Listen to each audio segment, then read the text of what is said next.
Welcome to Sports Update. Making a return from the international break and results that broke several hearts from across the world. We are here to pacify you with analysis, and hopefully it will blow away as we press on. My name is Marco Tabor, and I'm here with my strike partner, TVC News. Good morning. How you doing? I'm fine, thank you. Are we ready? Yes, we are. Now, reactions have continued to trail the Super Eagles draw in Uyo as the hopes of the team reaching the 2026 FIFA World Cup in North America is in jeopardy following a 1-1 draw at home to Zimbabwe. Former African Player of the Year Victor Osimhen had put Nigeria ahead late in the game, but just as Nigerian fans were waiting for the referee's whistle for a hard-fought win, Zimbabwe equalized to silence the Akwa Ibom Stadium in Uyo.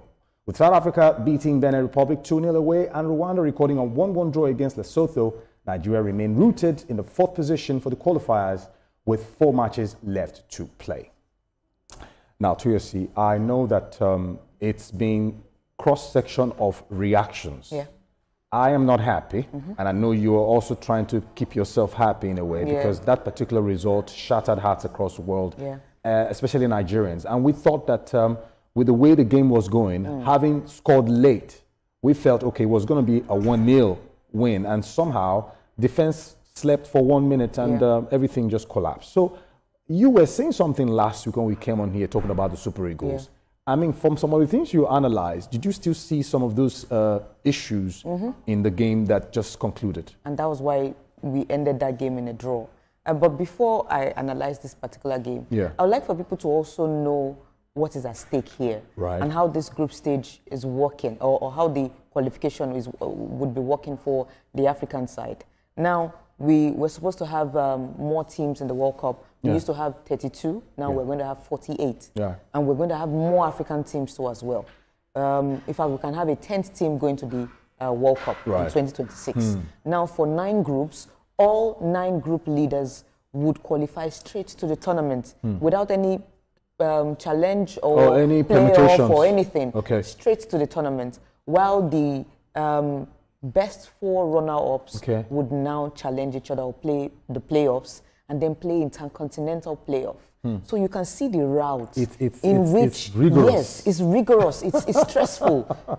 In that process, you can even still get knocked out, and then you'll be like, because somehow the fans will be like, it's the hope that kills. You've put them through this whole process of when you could have just easily, topped the group, done what you're supposed to have done, and just let it go. We'd like to go through the hard route. We needed to win 2 games for the very short international break before the one at the end of the season. Just 2 games. Rwanda away from home, fantastic. And you see, look, when we analyzed last week about how we won, and we're still seeing those cracks. Only Victor Osimhen in 2 games have produced 3 goals. That's to show you that we are so extremely dependent and reliant on Victor Osimhen. As wasteful as Osimhen can be, Victor Osimhen is not a deadly striker, if you ask me. I would have loved for him. Look at the number of chances we missed in the first half against Zimbabwe. And you're telling me, oh, their defense is strong, the keeper came up strong. The manner in which they attempted in scoring goals, where we can pour, no proper technicality. You don't know how to finish goals. You don't know how to finish chances. There's no communication up front. You have Simon Moses, you have Chukwueze, and they could barely create nothing. Now, how did we even set up the Super Eagles to a point where Lookman looks swallowed? Because we expect him to also hold that fray down in the final third. I would have loved for Lookman to still play his left wing position. Or if we're playing a 4-4-2, he's playing behind Victor Osimhen. Or by his side. But the whole 4-2-3-1, Victor Ademola Lookman playing the number 10 role. I like the idea. But it's not working. It's not working. It's somehow isolating the young man from having that free role to run and do his stuff. Draw defenders on the wings and make those good crosses. Is this an error on the technical committee now, like the technical angle of the Super Eagles? It's beyond just error or whatever. Look, majorly the players need to do better. They need to do better. They need to be able to pull their weight. In midfield, we could see Ndidi and the likes of Iwobi. They could barely just pull things together. Or let there be that sink in Okay, midfield. let's not manage the truth here. Are we saying Iwobi and Ndidi at the moment, we should start getting tired of them and probably get their replacement? So Because that energy doesn't yeah. look like it's there. I recall when Mikel was in that midfield for the Super was Eagles, solid. you could tell that someone is in control. Yeah. He holds the ball, Yeah. he knows what to do with the ball, his distribution, his passes, his vision, you can tell that this guy is up to beat. I mean, we've always seen now we it's don't want difficult. disappointments and players start coming up with Instagram posts telling you, oh, we're sorry, this didn't happen, this didn't happen.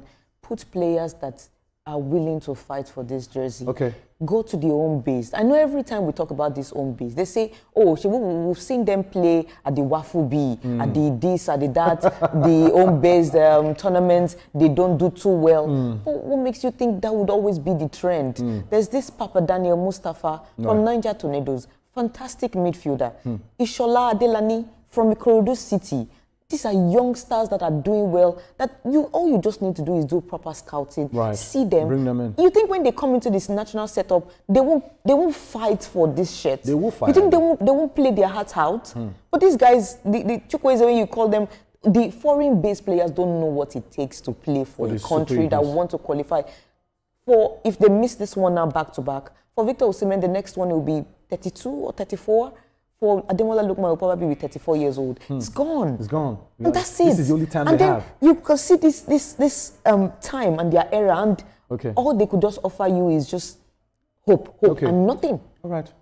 Let's, well, with the latest round of CAF 2026 FIFA World Cup qualifiers now concluded, South Africa and Morocco took giant steps to qualifying for the popular showpiece, while the likes of Algeria and Burundi